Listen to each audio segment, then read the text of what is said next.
Hello everyone. In our last session, we have studied about the introduction to pharmacovigilance. In that, we have seen so many definitions, history of pharmacovigilance, and some related terms to the pharmacovigilance and the ICSR, PSUR, and so on. So on. Today, we'll see the individual case safety report. What is the individual case safety report? Is It is a ICSR individual case safety reports.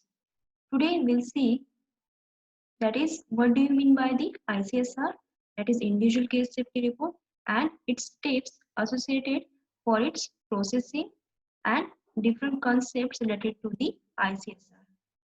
The objective of this study is to know about the meaning of ICSR, then know about the initial follow-up cases. What are the initial cases? What are the follow-up cases?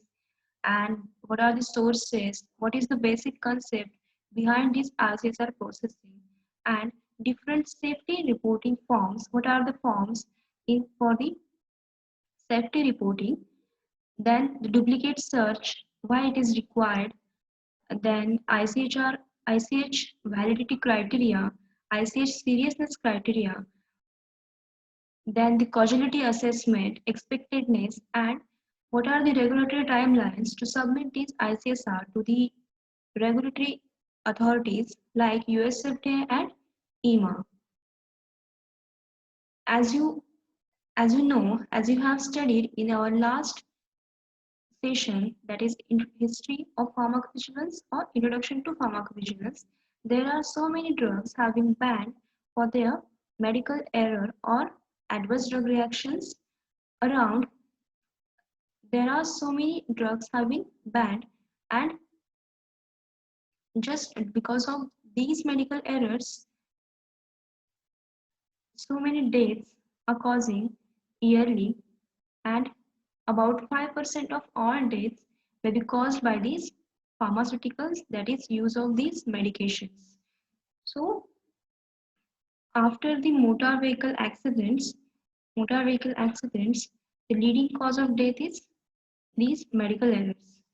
In the in 2013, in 2013, a journal, that is Journal of Patient Safety, published estimated the medication error ranks the third cause of the death in the United States, which was next to the serious diseases and cancer.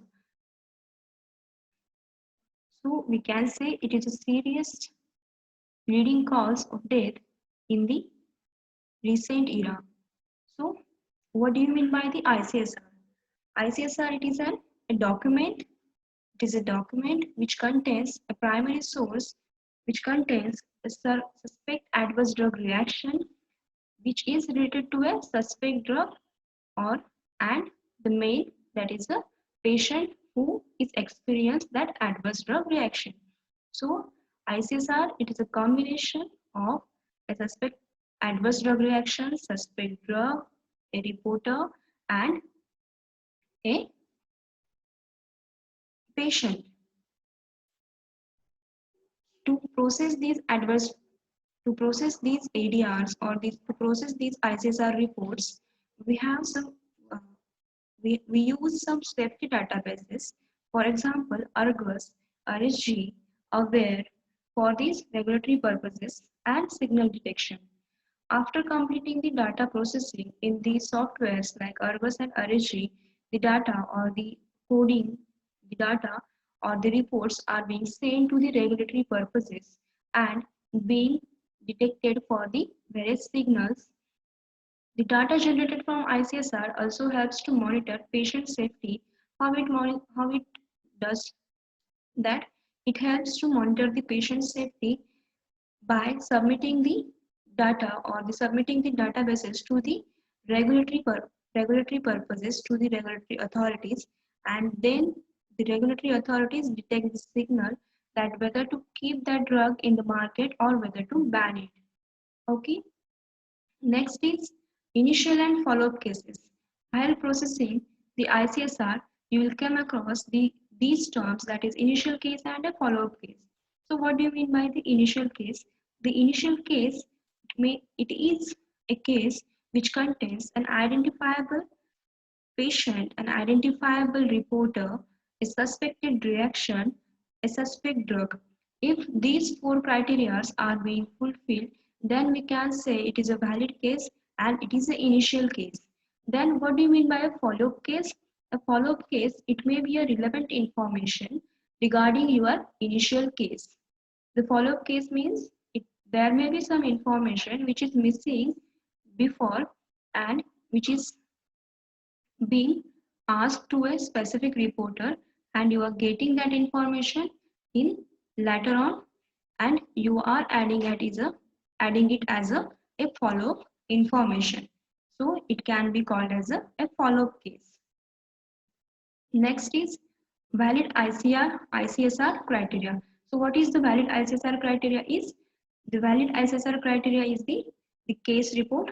It should contain a suspect drug, a reporter, and an adverse drug reaction with a patient of a specified age. Yes, there are these informations also important. That is what is the gender of that patient, what is the medical history or the concomitant medication.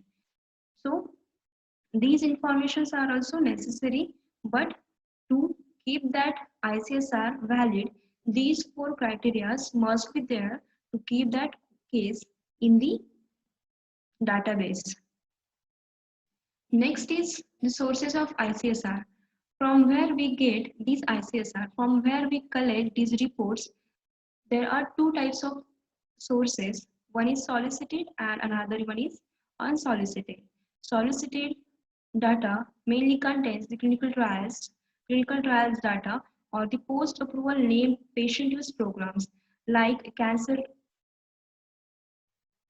like cancer awareness program or TB awareness program. So, like these programs are being conducted to aware the peoples and also to get the data regarding the medication errors. Also, the other patient support and disease management programs are being held in the rural areas where the patients are not getting some medications. For example, we can say a polio vaccine camp which is being held every year. So we can call it as a patient support or the disease management programs. Such programs are being held and such data is being transferred to the pharmacovigilance persons in the form of the ICSRs to monitor, to detect a signal. So we can call it as a solicited report. Next is unsolicited report. So what do you mean by unsolicited? That is a spontaneous report, a spontaneous case or a spontaneous reporting of an adverse drug reaction by a HCP, by a physician or by a patient itself. So we can say it is as a spontaneous report. Next is literature. In the literature, you may come across to a survey that a group of people have faced or have experienced any adverse drug reactions during some studies. So you can collect that data and code it as a literature case. Next is internet. Internet, it is also a source for to get the unsolicited ICSR. That is, for example, we can say from the Facebook. From Facebook also we can get some data related to the adverse drug reactions, the conversations between two peoples uh, regarding their adverse drug reactions, regarding the use of medications. We can consider that data for these adverse drug reactions, and we can add that data to our safety database. Then the regulatory authorities. Regulatory authorities also plays an important role in this unsolicited data. How they perform that, if an if a regulatory authority from abroad countries of suppose a regulatory authority from India and Europe, the European regulatory authority got the case which should be submitted to the Indian authority. Then what they do, that these European authority send that case to the safety database, and then according to the Indian guidelines, according to the Indian regulatory authorities guidelines, that is CDSCO, according to that guidelines, that case is being coded, and then it is transferred to the Indian regulatory authorities to maintain to detect the signal. So these are the two sources of ICSR. We will see in these two sources in details. That is, first one, it is the solicited. As I explained before, that is the solicited means the data generated from the or data collected from the clinical trials or the post-approval named patient use programs.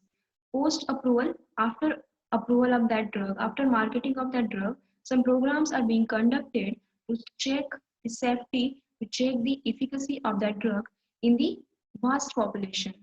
For that reason, there are so many patient use programs are being conducted, and from that data, from that programs, we can collect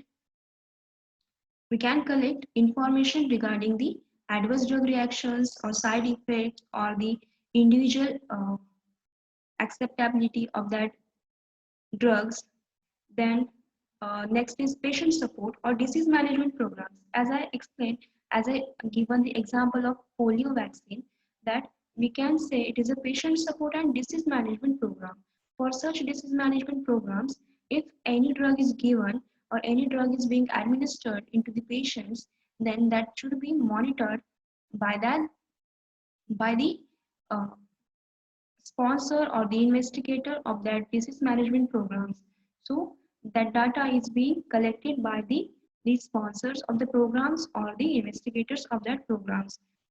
Then the data is being transferred to the regulatory authorities or to the safety databases to maintain the safety and efficacy data regarding that particular drug. Then surveys of patients or healthcare providers. For example, there is a survey for the drug, that is XYZ drug is being a yearly based survey, that is this XYZ drug is being administered by so many people.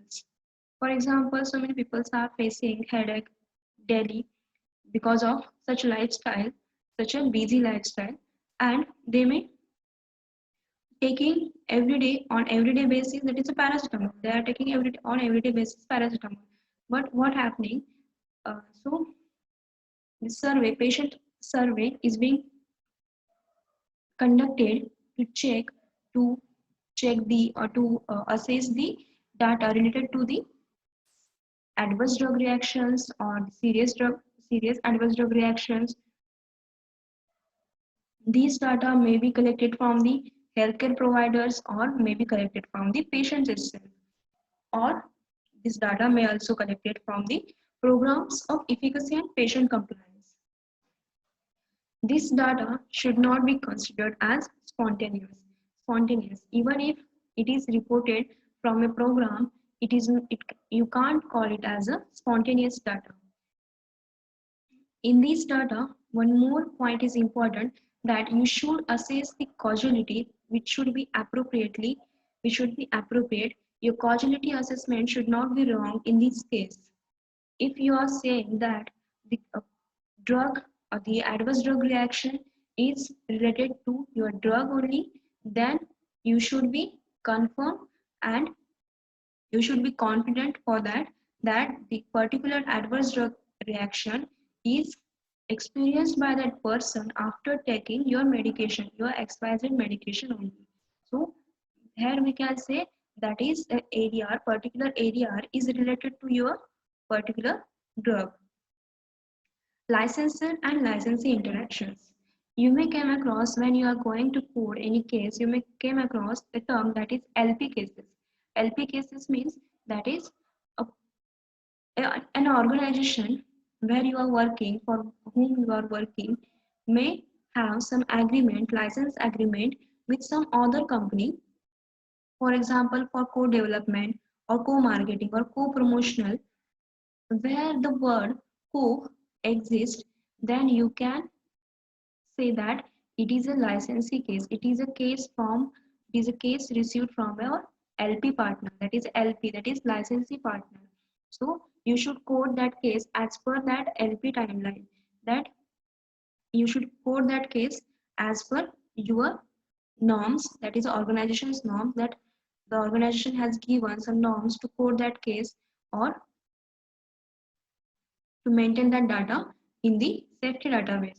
So some licensee interactions may also there to get the ICSR, that is solicited ICSRs. Next source is that is unsolicited ICSRs. Unsolicited ICSRs are maybe gathered or maybe collected from the HCPs or consumer itself or a company or a regulatory authority or the other organizations. For example, a poison control center. How? That is, if someone has taken any drug or if someone has uh, taken accidentally some poisonous material, for example, phenyl. So if they will contact that poison control center and they will inform regarding that poisonous incident. So it may be considered as a safety data report for that, for the signal detection purpose. Next, the consumer reports. Consumer itself may report the serious adverse drug reaction. How? The common practice is being followed in the abroad countries that there the patient who is taking medication, if he or she suffers or he or she experience any adverse drug reaction, they report to directly that, they just call on that customer care number which is given on the packaging of your medicine container or medicine strip. Then they report their adverse drug reactions to that person, to the company directly, and then that data is being collected and it is being sent to the safety database for the for reporting to the regulatory authorities. Next is literature.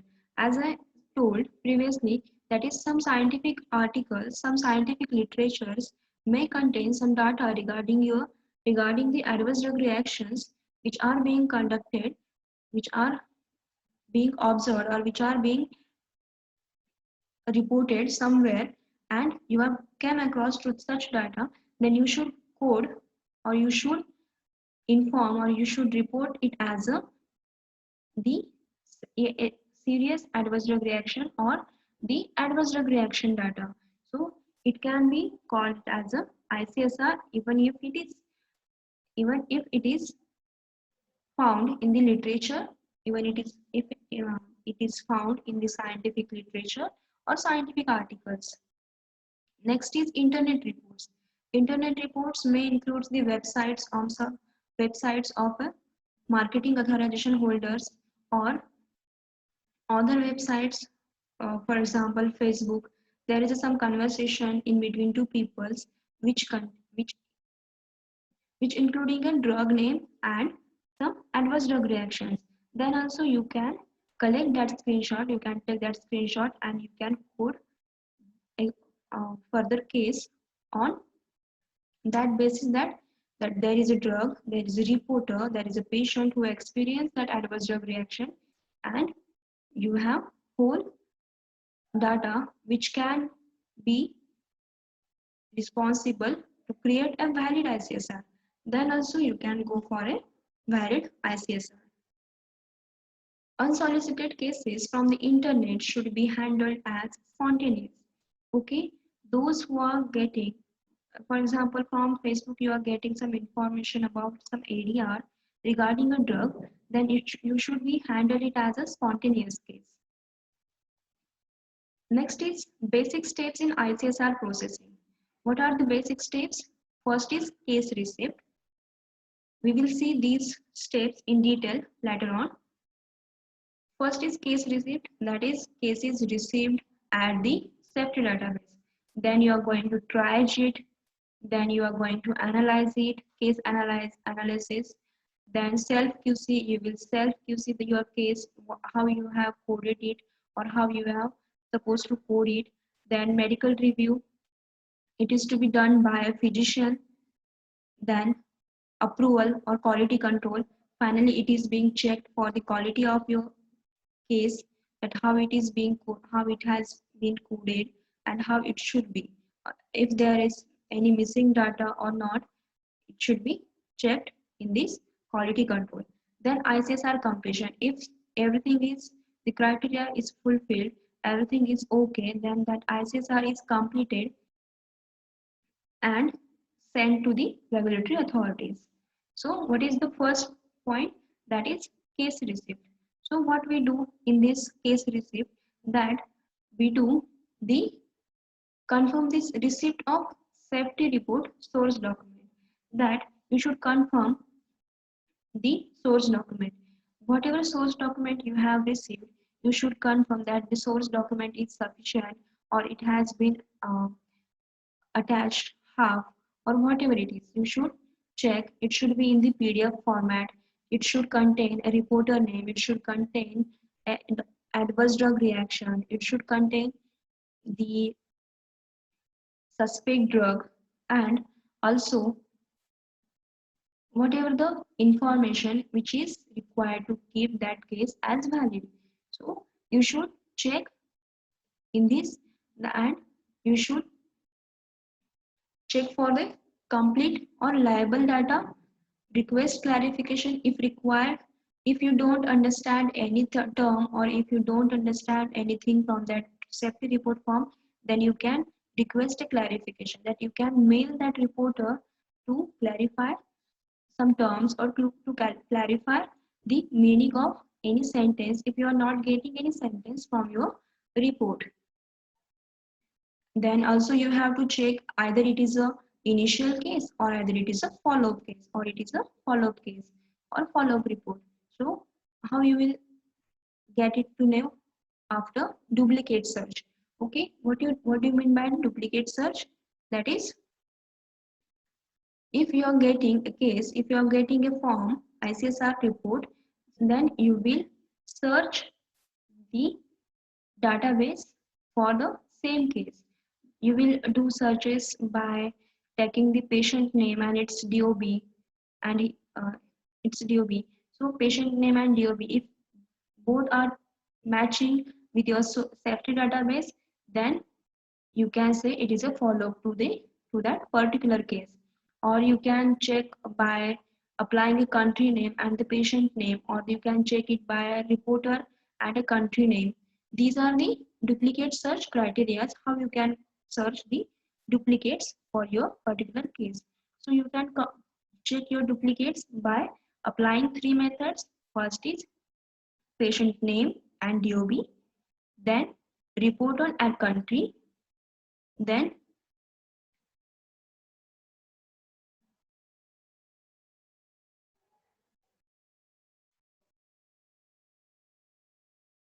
reporter and country. So you can check the duplicate of your case. If you found any duplicate for that, for a such case, then you can you can give the follow up to initial case. If you don't found any such case, if you don't found any case, then you can report it as a initial report and you can file it as a new case in the database. Next is safety reporting forms.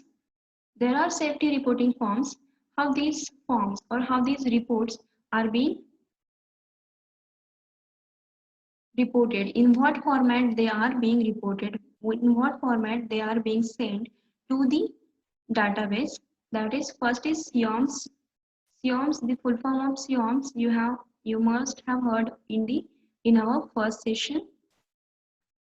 Then the MedWatch form 3500, which is for the voluntary reporting by HCP or consumer. What voluntary reporting? Keep in mind that MedWatch form 3500 is for the HCP and consumer for the voluntary reporting, and 3500A It is for the mandatory reporting by importers, manufacturers or distributors.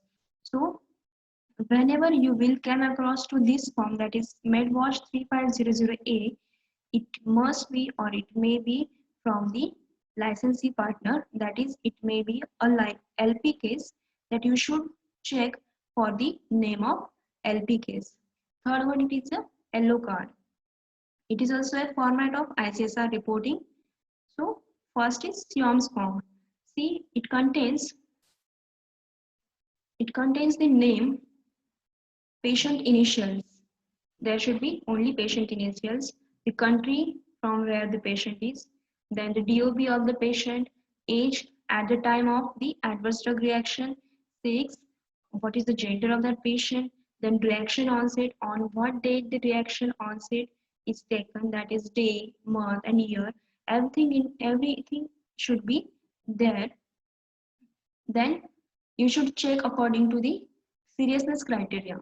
Seriousness criteria means that is after that ADR, is that patient died or involved any prolonged inpatient hospitalization or a persistent or significant disability or life threatening, whatever, you should pick one, either one of the seriousness criteria for your reaction or the adverse drug reaction.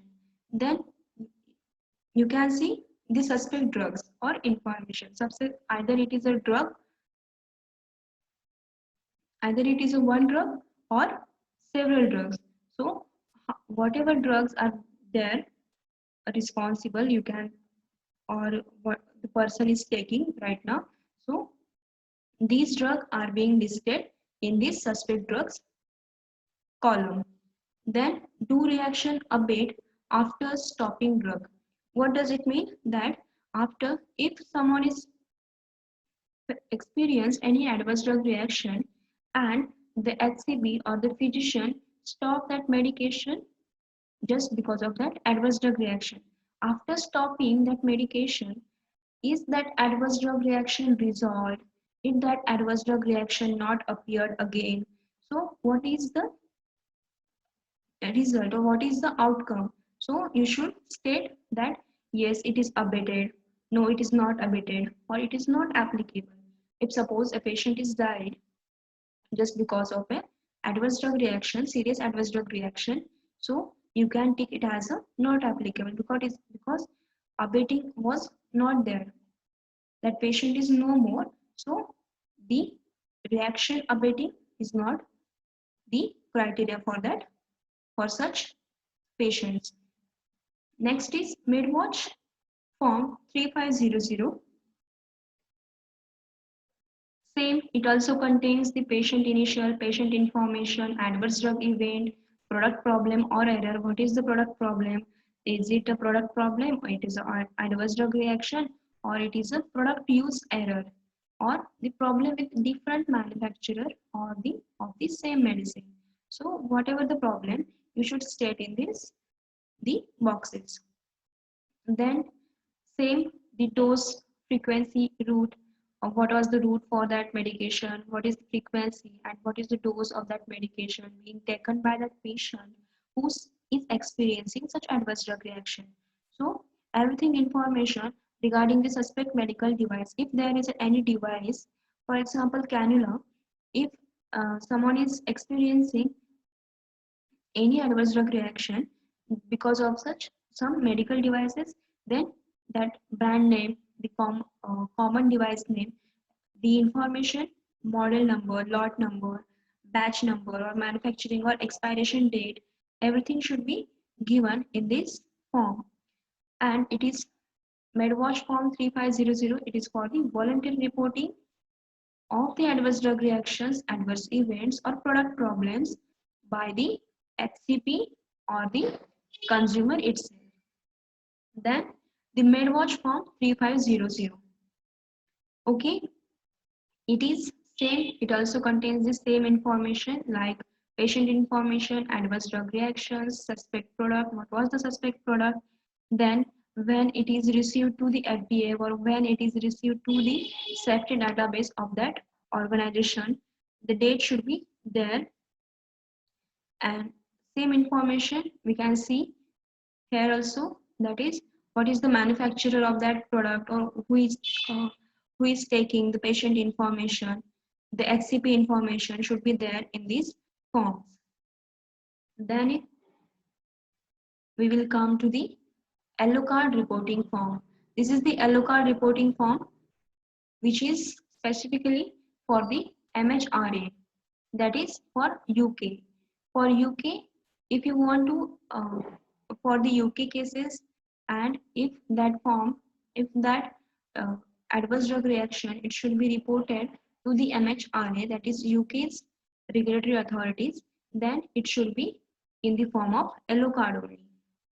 So this is the type, or this is the format of suspect adverse drug reaction form. Same, it also contains the same information but in some different format. Then we come to the triage. First we have seen, that is the case receipt. So in triage, what we see, that the preliminary assessment of safety report with respect to the reportability. Reportability means, is that case is valid or not? Is that case is serious or not? Is that case is having a causal relationship with our drug or not? Is that case having the expectedness, labeling or listedness of the events? So triaging means to check the validity of that case, or to check the seriousness of that case, to check the timelines for that case, for a particular case. That means a triaging. Next is ICH validity criteria for ICSR. ICH also given the same validity criteria, that is there should be four parameters for the, that is first is an identifiable reporter, identifiable patient, adverse drug reaction and a suspect product. There should be these four criteria to keep that case in a database as a valid case. Lack of any these four elements, that can say, that can be considered as an incomplete case, as an invalid case. That case will not be further being processed until that criteria is being fulfilled, that is these four elements being fulfilled. Then also, after completing the criteria for the ICH according to ICH guidelines, then only that case is being coded and is being transferred to the regulatory authorities. Without that, that case cannot be coded or cannot be kept in the database. So that case can be deleted from our database also. Next is reportable adverse events. So what do you mean by reportable adverse events? So should always consist of signs and symptoms, or represent a codable medical concept, or it should be a disease diagnosis. So, and it should not be. What it should not be, like a patient suffering some injury, suffered in irreparable damages, counter reactions observed. From these terminologies, you can't say that a particular person is suffering from such conditions. So, patient experienced some injury. So, what type of injury? You can't say that that injury is just because of that drug only. It is a vague term. So, such terms are not accepted for a reportable adverse event. Your adverse event should be reported either signs and symptoms. For example, someone is sneezing, it is signs and symptoms of viral infection, sneezing, or someone is having fever. So you can say it is a viral, it may be a viral fever, it may be just a fever. So represent, or it may represent a codable medical concept. So uh, if a person is having diabetes, then you can say that there is increased blood sugar level.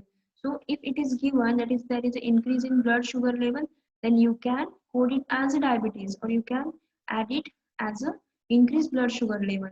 So it can be uh, coded as a adverse drug event. But this term, that is suffered from irreparable damage. It doesn't give any idea about the damage, any about the part where the damage is occurred, any about the suspect drug, that just because of that suspect drug that irreparable damage is there or not. So such ambiguous terms are not accepted to keep that adverse event as a reportable. Okay, then next is an identifiable patient. Who or whom can we call it as a, to whom we can call as a an identifiable patient. There, there is a criteria for this, that the patient of a specified age, or if age is not there, then age category must be given. Age category means either that patient is an infant, or he or she may be a child, adolescent, or adult, or pediatric or geriatric, whatever. So age category must be there to identify that patient, that is this particular patient is from this age group. So we can code that case in respect of that. Then gender of patient should be known. Then initials of patient should be known to check the duplicates also. Then DOB of patient to check or to just guess the age. If age is not given, then we can guess the age, that is uh, if the person from the um, if a person of 1987 with the DOB 1987, nowadays we can call that person may be adult or that person may be a geriatric. So for that reason, you should know about the date of birth of that patient.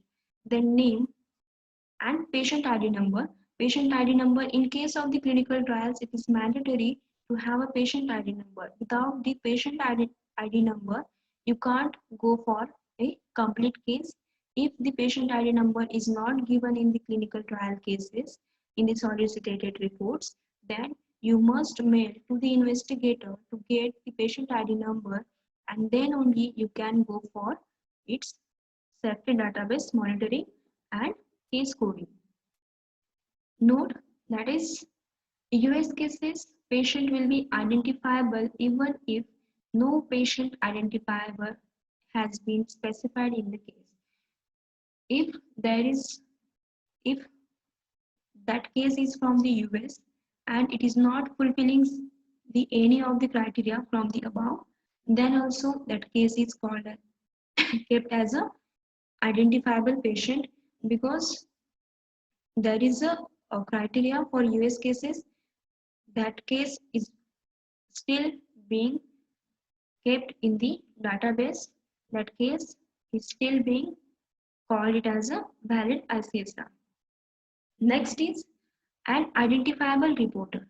A reporter is the primary source of the information, the person who reports the facts. Identifiable reporter, reporter means the person who reports the adverse drug reactions which are experienced by some person. For example, a physician. Physician is reporting an adverse drug reaction experienced by his or her patient. So, in this case, who is the primary source? That physician is the primary source, that he reported or she reported the adverse drug reaction. So, we can call him or her as an identifiable reporter. Next is a suspect drug. What is a suspect drug? A suspect drug due to which that adverse drug reaction is caused, after which, after that drug only the patient suffered or the patient experienced any adverse drug reaction, then we can say that drug as a suspect drug. Next is ICH seriousness criteria. It is the most important thing while going for any case or while triaging any case, while to determine the timelines of the cases, which case is there, and if you want to determine the timeline in which time it should be completed, then you must know about the its seriousness criteria. So adverse events are considered to be serious. When it is to be considered as a serious, if it results to death. Either after taking that medication, if a person is died, then you can say it is a serious case. Or is that is there any life threatening? Life threatening means it is leading to fatal, it is leading to death.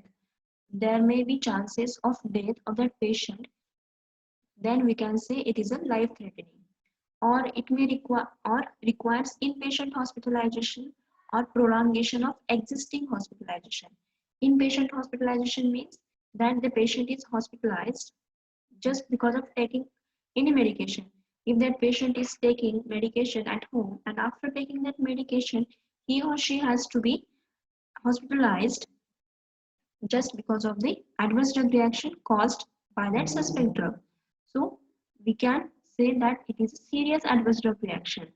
Or else if a patient is still if a patient is in the hospitalized condition only, and after taking any treatment of the after taking a drug after taking a particular drug, his condition is being worsened and the hospitalization of that patient is being prolonged. So you can say it is a serious adverse drug reaction also. Then we will come to the persistent or significant disability.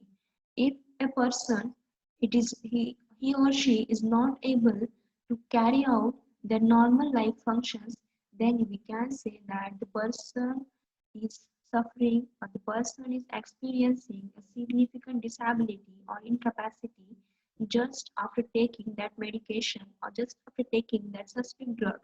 Then also we can say it is a significant disability. Next is a congenital anomaly or a birth defect. Very good example for this, that is a thalidomide disaster. You must have heard about the thalidomide disaster, that thalidomide drug was causing a congenital anomaly or a birth defect. So if a pregnant woman is taking any medication and after taking that medication she delivers a baby with birth defect, or there is a congenital anomaly, then you can tick this, you can select this as a seriousness criteria. Then also this case becomes serious.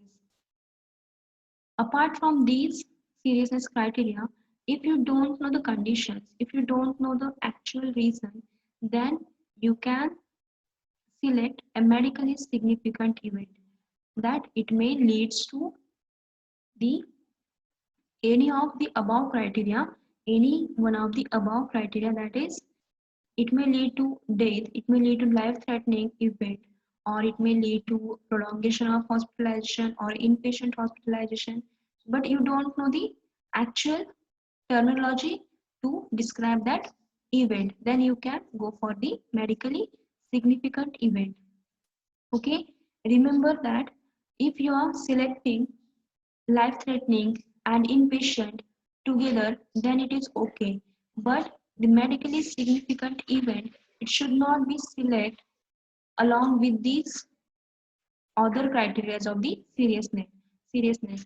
Medically significant event, it should be selected only one, or it should not be selected with the other seriousness criteria. It is the thumb rule of the seriousness criteria selection while going for the coding, while going for selecting the seriousness criteria. You can select either inpatient hospitalization, significant disability, these two criteria together, or life-threatening inpatient hospitalization, these two criteria together. But and other death and inpatient hospitalization, you can select these criteria together. You can say that is there was a prolongation of hospitalization, and during that prolongation of hospitalization that patient was died. So you can select both of these, but you can't select the medically significant event, because you never know that what is the adverse drug reaction, what is the adverse drug reaction, or what is the seriousness. But you know that this drug may leading to the life threatening or may result to the death of that patient. So just for that reason, you are selecting the medically significant event. Next is causality. The main and the most important thing in the case coding, that is a causality. You should be able to assess a correct causal relationship between a suspect drug and its adverse drug reaction. So it may be also known as a relatedness, that is either that serious adverse drug reaction is related to your drug or not, or either there is a causal relationship between your adverse drug reaction or your suspect with your suspect drug. It refers to determination of the suspect causal relation. Suspect causal relation means that is suspect drug is having some relation to the drug reactions, adverse drug reaction. So all the spontaneous and literature reports are deemed to be related. Everything. This is also one of the thumb rule, that is spontaneous cases and literature. There should be, you should always select that the causality related. If you are going to assess, you are not going to assess any causality, you are directly right there that this if that case is spontaneous, then you should select the causal relationship that is related one. That is, it may it what it say that the particular drug or particular adverse drug reaction is related to the particular drug, because that case itself says that that spontaneous reporting, who does the spontaneous reporting, that it may be done by the consumer itself, it may be done by the HCP, or it may be done by some other reporter. So why they are doing? Because they are confirmed, they are confident that that adverse drug reaction, it is just because of that they suspect drug only. So you should always select the relatedness or the causal relationship that is related for the spontaneous and literature cases. Then for the investigators or the sponsor access, that is for in the clinical trials, then if event as related, the report becomes related. If that investigator and the sponsor says that adverse drug reaction is because of the suspect drug only, then you can't change you can't change that causal relationship, you can't change that causality to the unrelated. You should keep as that investor is assessing, as that investor or that as that sponsor is assessing the causality for that particular clinical trial event. So in these both cases, that is, if an investigator is saying that the event is related to our drug, then you should keep it as related. And if not given, then if investigator is not assessing any causality relation, then you can say it is a non-related. You can assess at your end as a non-related. As a case processor, you can select as non-related. Then after going for the medical review, the person see the physician, that is for the which is being there for the medical review, that person will check the causality assessment again for such cases. So remember that spontaneous and literature cases should be always selected as a causal relation should be there, that is related one. And for the investigators for the clinical trials in which the causality is assessed by the investigator or sponsor, that causality only taken by that causality should be taken by you as a whatever it is stated. Then expectedness, labeling, and listedness. What do you mean by expectedness, labeling, listedness? That is, if if an adverse drug reaction, it is expected. How we can say that it is expected? So for this expectedness checking, we have some reference safety documents, that is For the clinical trials, there is an investigation brochure. Investigation brochure contains the whole information of that drug. For example, the dosing criteria, frequency of administration, route of administration, contraindications, warnings. So everything is there in this investigation brochure. So this investigation brochure gives us the information about the expectedness of that adverse event or not. If that adverse event is being listed there, is present in the list of adverse drug reactions may cause due to this drug, and it is there if, for example, headache is listed in the list which is given in the investigational brochure, that this after taking this drug, these many adverse drug reactions may occur. So, and headache is also one of them. Then you can say it is a expected, it is a labeled one, okay, or it is a listed one, or it is, if not there, if headache is not there, then you can say it is unlabeled, unlisted, or unexpected. For the labeled, listed, if the term is present in the reference safety document, if that adverse drug reaction is present in the reference safety document, then you can say, or you should say that a particular adverse drug reaction is labeled. That is, it is obvious to occur that adverse drug reaction after taking that particular drug. Okay, so what is labeled? There are some reference safety documents such as US package insert USPI, summary of product characteristics that is SPC, local product document LPD, and if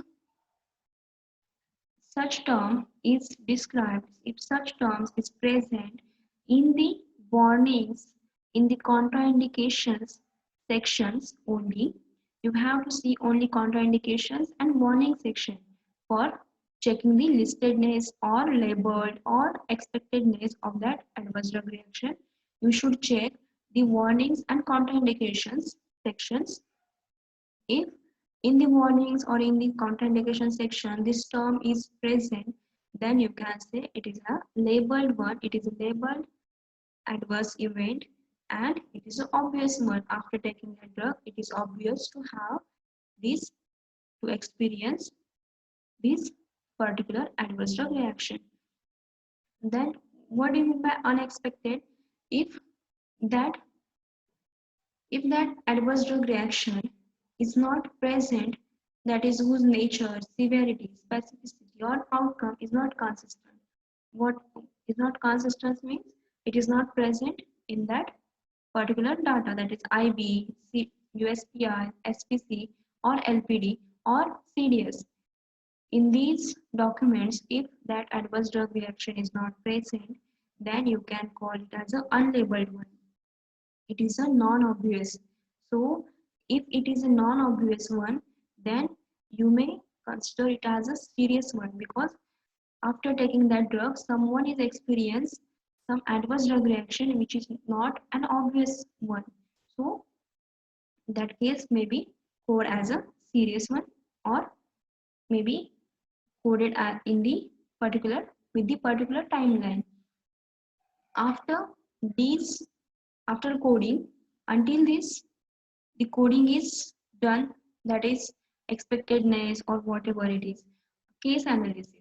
What we do in the case analysis is to perform the data entry of the safety database. To perform data entry means the information present in the safety database or the ICSR format, we should enter that whole data in our safety report, in our safety database,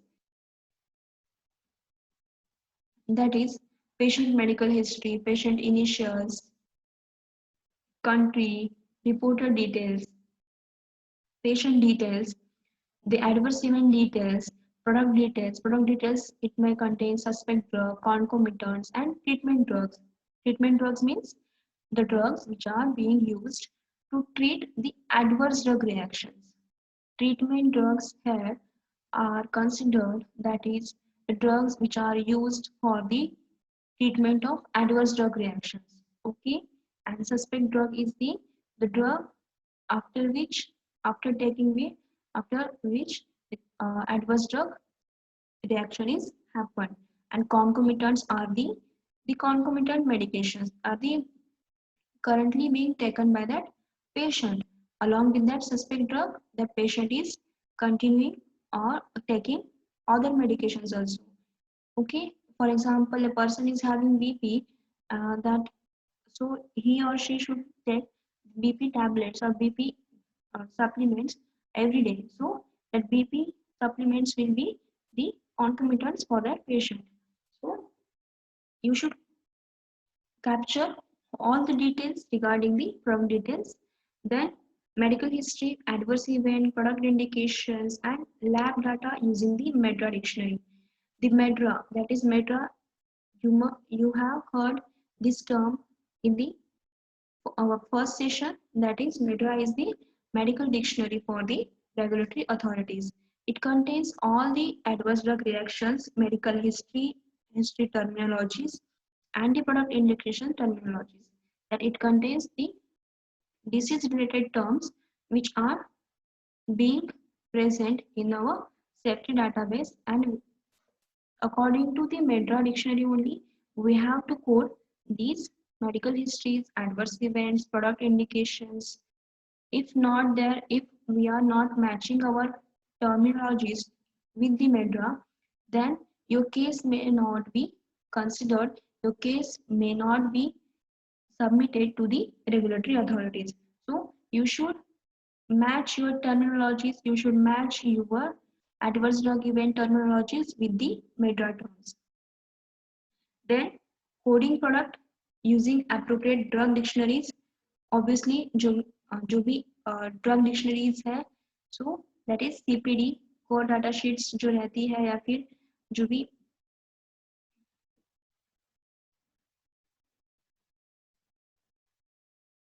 और company product data sheets जो रहती हैं, सो उसमें से you should select your drug and you should code it as a appropriate drug dictionary. You should code it using the appropriate drug dictionaries.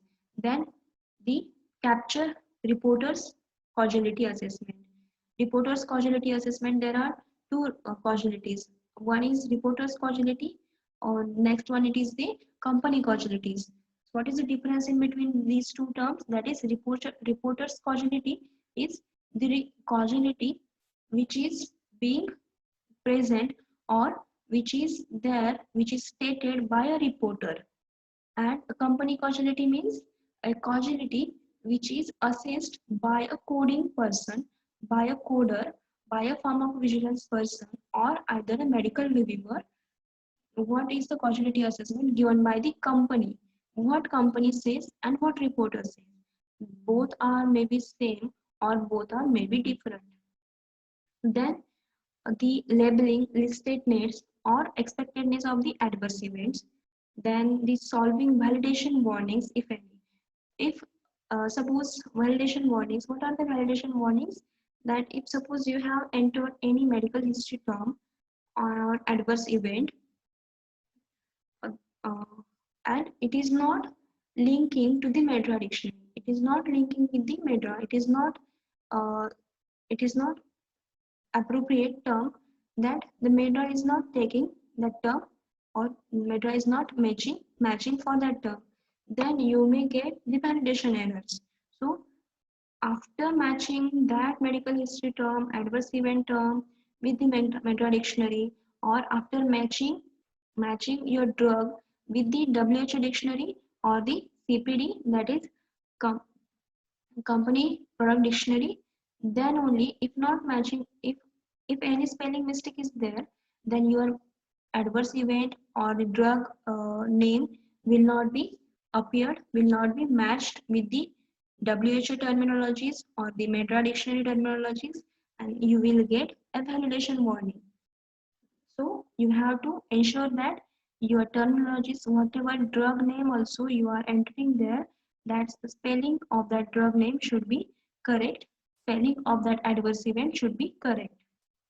And it should match with the appropriate PT, that is preferred term. We will see what is the preferred term later on. Determining missing information in the safety report for which a follow-up attempt is to be initiated.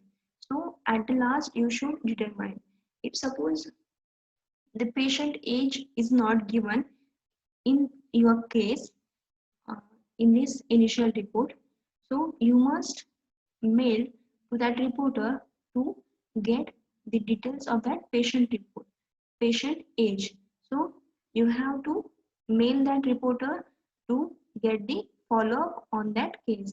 Or for example, the concomitant drugs, treatment drugs, or the other suspect drugs are missing or medical history is missing, then also you can mail that person, mail that reporter to get a follow-up on this case. Then you should add any administrative comments if there. This with this we complete the case coding. Then you should go for the peer review. What in the peer review, what we do, that we check the overall completeness of that case, consistency of the case against the source document. Whatever source document you have received, do you comply with the source document? Do you have completed that case according to that source document? Either it is a clinical case, either it is spontaneous case, what it is, either it is a program case. So you should comply with the data. You should check or you should review your data, and you should check the source document and your case whatever you have coded. Verifying coding and assessment. Then check the critical fields affecting the reportability. Critical fields affecting the reportability means what it contains, that the reportability, either that whatever you have coded or whatever you have listed there. So is it matching the reportability? Is it confirming? Is it giving, or it is completing the whole case? Is there any missing criteria? Is there any missing element that you have missing? You are missing something there, and or not? So to check this only, you have to go for the peer review. Then next is medical review. The most important thing to assess the company causality.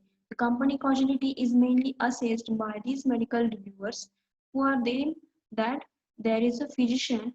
These are the persons who have studied the uh, who are the physicians only, who check, who assess the medical assessments, who do the oral medical assessments and the consistency of the information, and the who read, who check the whole case, and according to that they assess the company causality assessment. If they think that this particular case should get a follow-up, should there is something is missing, that they cannot assess a company causality correctly, then they can take it, then they can ask for the follow-up activities also. So after this medical review, the case is then transferred to the approval process. So for approval process means it is being transferred to the QC checking, that is quality checking. So in what in this approval uh, process, what happened in this approval process, that is overall completedness of that case is being checked, either the source document, just to check the quality of that case, to check anything is there, anything missing there or not, to check the critical fields affecting the reportability, seriousness, is the coder has selected the specific or the specific seriousness criteria or the correct seriousness criteria for the adverse drug event, uh, is the coder, is the medical reviewer have selected the company causality correctly or not, to check the, and if no correction is there, then this case is being transferred to the ICSR completion. So what in the ICSR completion is, the case is considered as complete if no further updates are required to it. If a QC person, if a quality control person says that this case is perfectly coded, this case is completed, then that case is being transferred to the ICSR completion. So what it is, what is there, that the final report is being generated on the basis of that ICSR, and then it is being transferred to the regulatory bodies, and if that report is submitted to the regulatory bodies as per the applicable regulatory timelines, then only we can say that this ICSR is being completed, is completed. So if not, these reports need to be archived appropriately. So after completion means from your database that case is went, and that case is transferred to the regulatory authorities, then from your database that case should be archived. So after, so archived, and that case should be transferred to the regulatory bodies to take further actions. So at this point we can say that this ICSR is completed. So what are the regulatory timelines? So what are the regulatory timelines? For example, USA. For cases which are having seriousness criteria, that is death or life-threatening cases, means the seriousness criteria is death and life-threatening, then that case should be completed within 7 calendar days.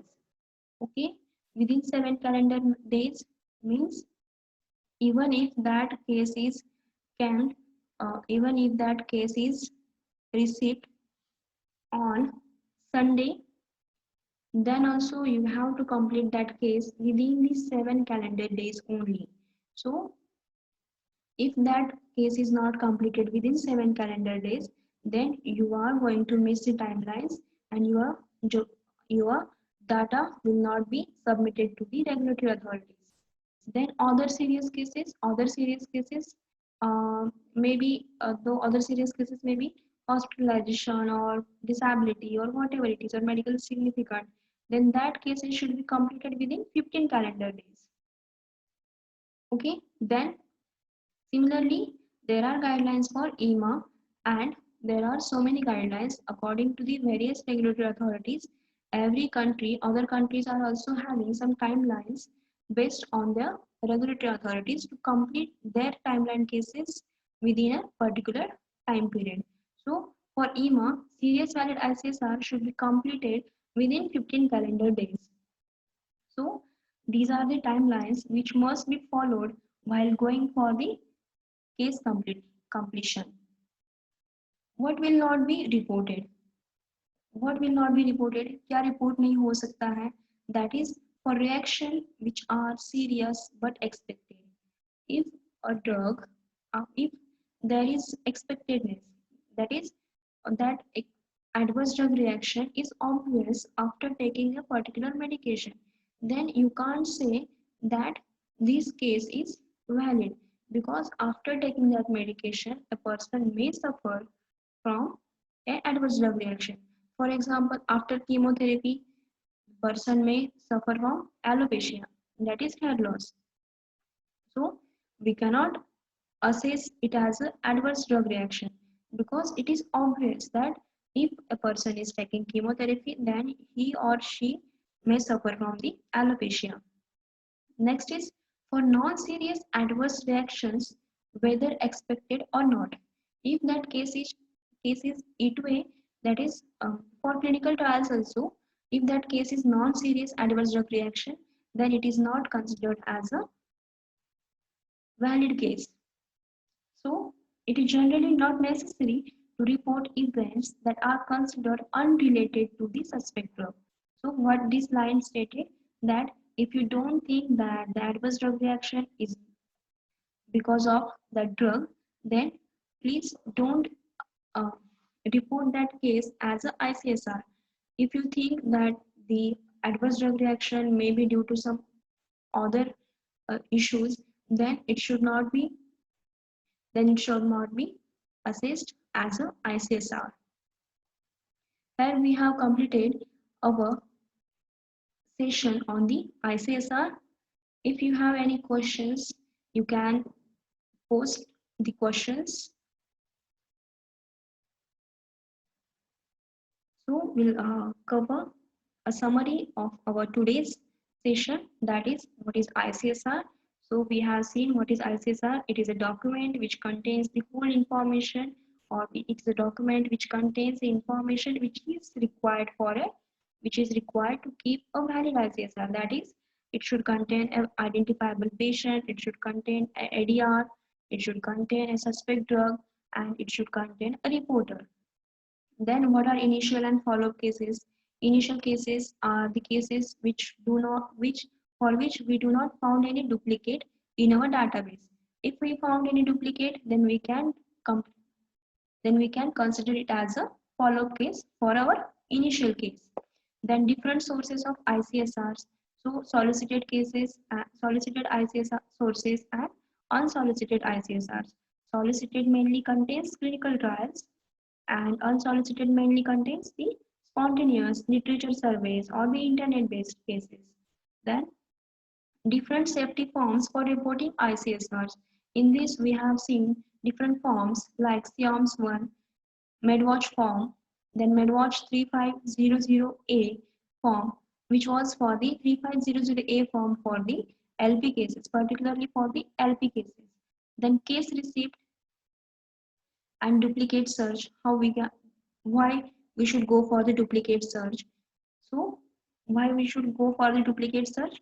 To check any previous cases for that patient, and we should, if there is a previous case for that patient, then we should not create any other case. We should just give the follow-up to our previous case. Then triaging and validity criteria. Triaging is mainly done for to check the seriousness, to check the timelines, to check the validity of that ICSR. Is that ICSR is valid or not? Then we go for the case analysis. In the case analysis, we actually code the case. We actually go for the data entry according to the source document. Then peer review. In this peer review, we just do the self QC that we have coded that case completely or not. Then medical review. In the medical review, what medical reviewer do, that they assess the company causality according to the data which is being present in the source document. Then approval, that is, it is a final approval from the QC level, that is quality control person, which approves that after ensuring that the case is completely coded, the case is completed from our end, then only that case is being transferred to the ICSR completion. In the ICSR completion, what we see, that the ICSR is being transferred to the regulatory bodies for the further actions. And lastly, we have seen that the regulatory timelines and reportable criteria. So what are the regulatory timelines, and what are the cases which cannot be said and which cannot be reportable? That is the non-serious adverse events for clinical cases, and a obvious suspected adverse drug reaction, that is expected adverse drug reaction for a suspect drug. So this much we have studied up to the reportable criteria. If you have any doubts, you can message me your questions. Okay, thank you.